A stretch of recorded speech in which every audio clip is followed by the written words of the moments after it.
ওই পাশে যে ঘরগুলো দেখা যাচ্ছে ওই ঘরগুলো আসলে হ্যালো বন্ধুরা, আসসালামু আলাইকুম।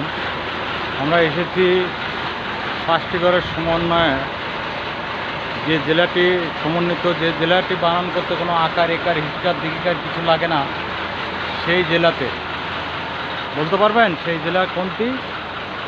যদি না পারেন আমি বলে দিচ্ছি, সেই জেলাটি হচ্ছে পঞ্চগড়। পঞ্চগড়ের শেষ সীমানা বাংলাদেশের সর্ব উত্তরে হিমালয়ের নিকটে। এটার নাম হচ্ছে বাংলাবান্ধা।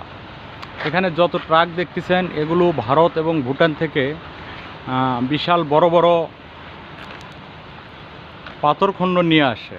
পাথরখণ্ডগুলো নিয়ে এসে বাংলাদেশে ইমিগ্রেশন করে বাংলাদেশের এখানে নামায় দেন, দিয়ে তারা আবার তাদের গন্তব্যস্থলে যান।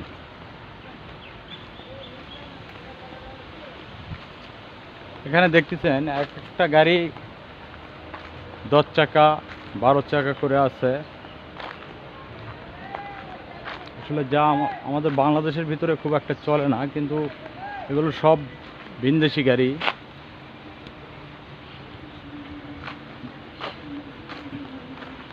এই গাড়িটা দেখেন 2 চাকা আবার উপরে উঠানো আছে।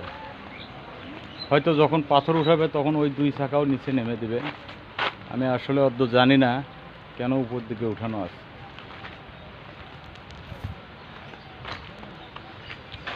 আর একটা মজার ব্যাপার হচ্ছে, এখান থেকে আপনি যেতে পারবেন এই বর্ডার দিয়ে শিলিগুড়ি, দার্জিলিং, গ্যাংটক, সিকিম, ভুটান, কাঠমান্ডু, নেপাল, ভুটান, কাঠমান্ডু, সিকিম, গ্যাংটক, দার্জিলিং, শিলিগুড়ি মাত্র 16 কিলোমিটার, দার্জিলিং 77, গ্যাংটক 133, সিকিম 154, ভুটান থিম্পু 286, কাঠমান্ডু নেপাল 494 কিলোমিটার দূরে অবস্থিত। আর এখান থেকে ঢাকার দূরত্ব 500 কিলোমিটার।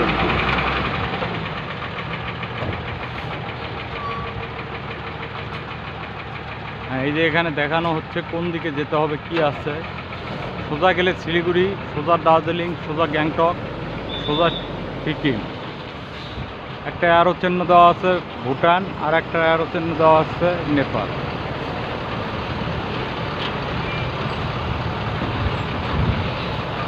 আজকে নেট নাই তাই লাইভ করতে পারতেছি না। নেট থাকলে হয়তো অবশ্যই আমি লাইভ করে দেখাতাম আপনাদেরকে, কিন্তু লাইভে আসা সম্ভব হচ্ছে না, কারণ যেহেতু বাংলাদেশের নেট বন্ধ, ইন্টারনেট সার্ভিস বন্ধ থাকায় লাইভ দেখানো সম্ভব হচ্ছে না। আর এখান থেকে পঞ্চগড়ের দূরত্ব 53, ঠাকুরগাঁও 91, সৈয়দপুর 141, দিনাজপুর 146, রংপুর 199। আর বলেছিলাম ঢাকা আসলে 500 নয়, 503 কিলোমিটার দূরে। এটা আমাদের বাংলাদেশের বিজিবি এরিয়া। এখানে চেকপোস্ট হয়, বাংলাবান্ধা 0 পয়েন্ট। ভাইয়েরা এখান থেকে ইমিগ্রেশন ছাড়েন অত্যন্ত দক্ষতার সহিত। ভাইয়েরা এই সেই কাঙ্ক্ষিত এরিয়া 0 পয়েন্ট, যেখানে সুন্দর করে 0 লেখা রয়েছে, বাংলাবান্ধা 0 পয়েন্ট। এখান থেকে বাংলাদেশ সীমানা শেষ। সামনে লেখা আছে ওয়েলকাম টু ইন্ডিয়ান। আর এটা বাংলাদেশের 0 পয়েন্ট। এখানে বাংলাদেশ বিজিবি অনেক সুন্দর করে দর্শনার্থীদের জন্য বসা